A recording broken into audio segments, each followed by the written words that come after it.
Hi, I'm Jane Hong, and I wanted to share some thoughts for AAPI Heritage Month. In Leviticus chapter 19, verse 34, God commands the Israelites, saying, "Any immigrant who lives with you must be treated as if they were one of your citizens. You must love them as yourself, because you were immigrants in the land of Egypt. I am the Lord your God." As anyone who reads this knows, generally speaking, this has not described the experiences of Asian Americans in this country. And for many, it doesn't describe today. In the time of COVID-19, many Asian Americans are again feeling like we don't belong, like our country is rejecting us, as unwanted, foreigners, and even in many cases as vectors of virus. These feelings of rejection are nothing new. More than folks would care to admit, U.S. history has been marked by nativism, xenophobia, and racism directed against Asian peoples, among other groups. To be clear, that's not all of American history. That's not what we're saying. There are good moments, lots of good moments, stories of friendship, hope, resilience. But when we look at the history of Asian exclusion and anti-Asian violence, there is a clear through line that leads us to today.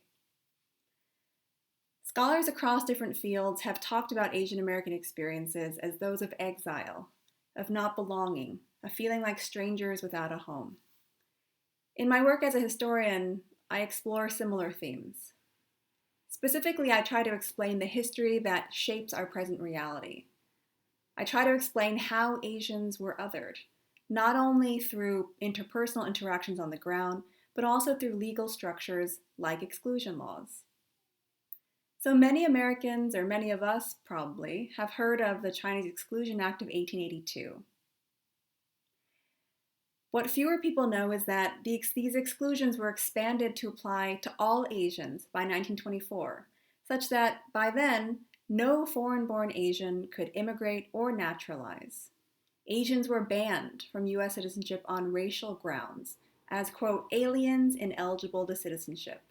And this had ramifications for all parts of Asian Americans' lives, including things like who they could marry, where they could live, how they made a living.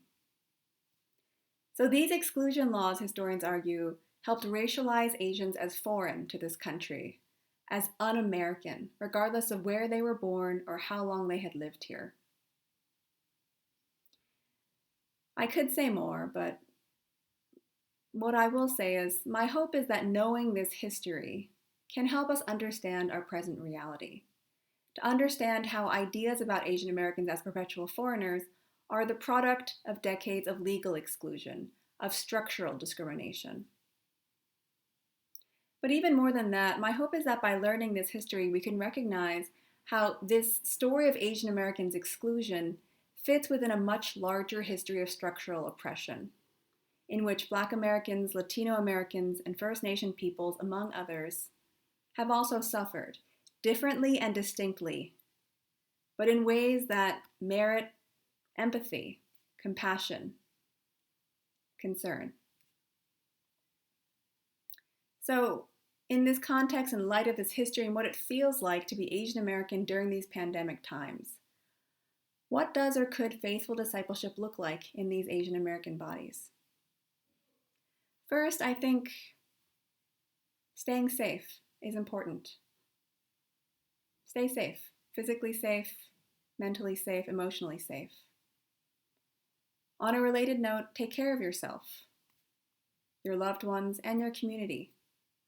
This is a hard time for a lot of people for many different reasons. We don't even need to look far to know what those reasons are. Financial challenges, emotional challenges. We've all been at home for way too long. So checking in on people, right? This, I think, can be part of our faithful discipleship.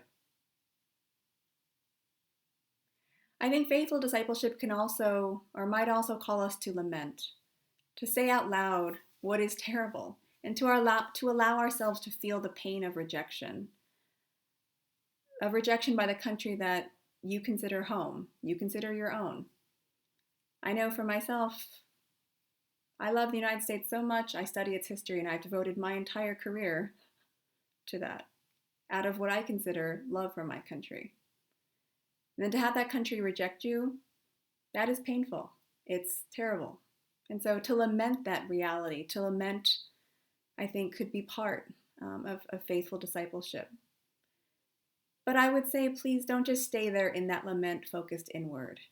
My prayer for this AAPI Heritage Month, and my prayer for myself, for you, is that as much as we celebrate the common history and the heritage that we share, my prayer is that knowing this history and lamenting the anti-Asian violence on the rise today would lead us into greater solidarity with others, into deeper empathy and love for our brothers and sisters, and that it would lead us to call for greater justice for others and not just for ourselves.